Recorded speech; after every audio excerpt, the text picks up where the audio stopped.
Hi, and welcome to this fourth and final segment of a four-part video that's all about the drill point gauge project. The drill point gauge project is our introductory project to bench work.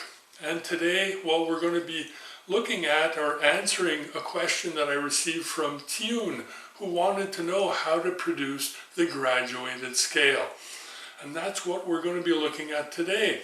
So, Teun from the Netherlands, this one is for you. Well, Teun, there's two ways, well actually there's several ways of producing this scale, but we're going to be looking at two ways. And the first is really a manual or bench work type way, and that's going to be laying out the lines, punching the lines using a chisel, and then finishing with a file. Now that manual method is going to require a lot of attention to detail. It's not particularly difficult to do, it's just easy to screw up. So let's start by looking at the layout work. It's probably the most complex part of this project. Now if we look here, I've cut out two small versions of the drill point gauge to show how they need to be positioned for the layout work. In the first example here, I've positioned the surface from which the scale starts horizontally. And in the second part, I've positioned it vertically. And I've represented that here in a little drawing. So if we look at what we have to do first with the surface horizontal, well, I want to lay out two lines. The first line will be at 3/32 of an inch from the horizontally placed surface, and the second line, well, will be at 5/32. These two lines represent the length of the scale's lines. After this is complete, I'm going to move the part so that my reference surface now is vertical, as we can see in this second example. And I will then lay out my 1/16 lines along the edge of the part, and these layout lines are the ones that I'm eventually going to punch with the chisel. Now that seems simple enough, but the truth is it's not really that simple, because the part we have here, and quite purposely, has no square surfaces on it really, or nothing we can really rely on to position quickly and accurately our part as we move it around. So what are we going to do? Well, we're going to give ourselves some square surfaces to work with, because we want 90 degrees between these two setups. We're going to use a nice angle plate, and we're going to clamp our part onto the angle plate in a way that permits us to flip from one side to the other, since this angle plate is square on all its surfaces. I produced the drill point gauge videos a few years ago, and the parts that I produced have long disappeared. So I'm just going to use a mock-up here to show how to position the part on the angle plate to have access to the two planes that we want to lay out in. As we can see here, I've positioned the part so that the surface is vertical, and I've done that using my combination square. And you can see here that all I've done is position the surface from which the scale starts vertically. Now, since the part is clamped onto an angle plate, well, it's easy for me then to pivot the part by 90 degrees and scribe with my surface gauge the length lines, or the lines that determine the length of the scale's lines. Once that's complete, I can pivot the part back to its original position and again have access for scribing the lines that I need to scribe. Now we can scribe the lines with either a surface gauge or a height gauge. Now, if you're going to use the height gauge, you're going to need a calculator, because there's going to be a lot of calculating to do. If, however, I wish to use my surface gauge, well, I'm going to do this.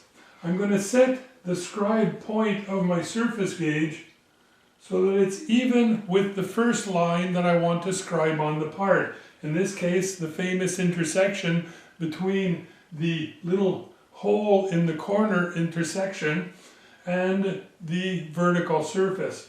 So I'm going to set it to that position and say that is where I start. I can scribe that first line. Then I'm going to come over to my adjustable square and physically adjust the ruler on the square up or down so that the point that is at my first position lines up with a line on the 1/16 of an inch scale of my adjustable square. From there, it's relatively easy. All I have to do is raise the point to the next line on the 1/16 of an inch scale, come over to my part and scribe my second line. Come back to my ruler, raise it up to my next line and start over. And carry on in that fashion till I get to the top of my part. As you can see, I've replaced the drill point gauge project by a piece of scrap steel that I've cleaned up and that I've covered with a small amount of layout glue. After setting my scriber to 3/32 of an inch above the reference surface of the part, I can lay out my first line. I can then start over, but this time at a distance of 5/32 for my second line. Thanks to the angle plate, I can now rotate the part by 90 degrees and lay out my 1/16 of an inch scale lines. I can now move on to my first punching operation, and using a very sharp cold chisel and a very light hammer, I'm going to just lightly punch one first time. A small oops at this point could be repaired as long as I don't punch too deeply. We will go progressively deeper and deeper with a second and eventually a third punching. The whole thing will be followed by a very light draw filing operation, since the penetrating punch produces mushrooming around the punched lines.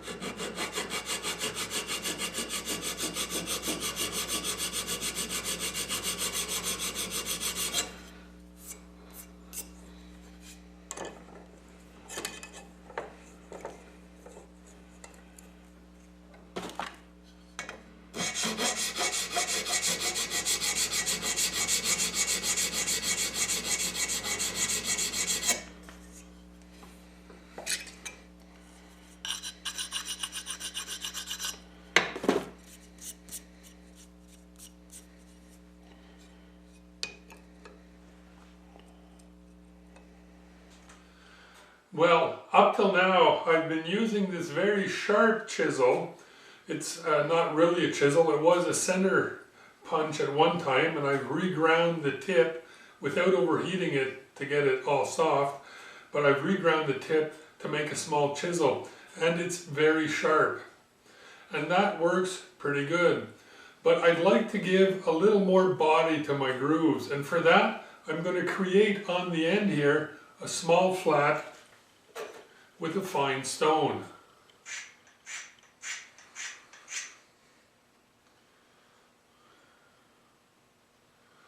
There, that should just about do it. So now, let's repunch.